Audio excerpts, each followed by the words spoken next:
Elvis and Gary met really early on in the 1950s in Memphis. Gary, again, had cerebral palsy and was introduced to Elvis through his mother. And Elvis, hearing about his family's hardship, put Gary's father on their payroll as a guardsman at Graceland. And then Gary and Elvis became really close friends, and Elvis took care of him for a good portion of his life, paid for things. Gary started his own fan club, the Tankers Fan Club, which was named after Elvis's Army Tank Corps.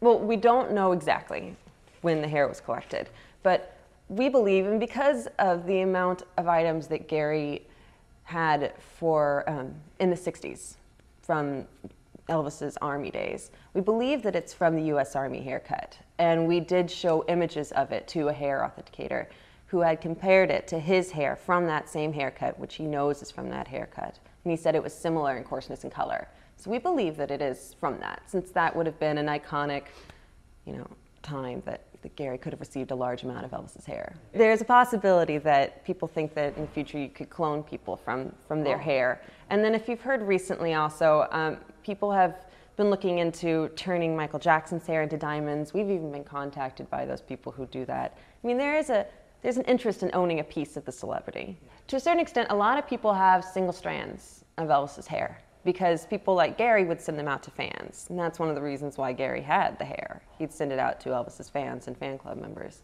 I would say we've had a lot of interest in these concert-worn scarves that have very obvious sweat stains on them that Elvis would have thrown out to his audience members. We've gotten quite a few bids on that already, and then we have about 5 different items of clothing, 2 of which we have photos of Elvis wearing. We also have a pastel, a wedding portrait that was done of Elvis and Priscilla, that is kind of a mystery to us, and it's also a bit of a mystery to Graceland. Both us and Graceland believe what we believe to have the only 2 copies of this pastel, and they don't have any record on who the artist was either, but confirmed that it's the same one that hung in the foyer at Graceland.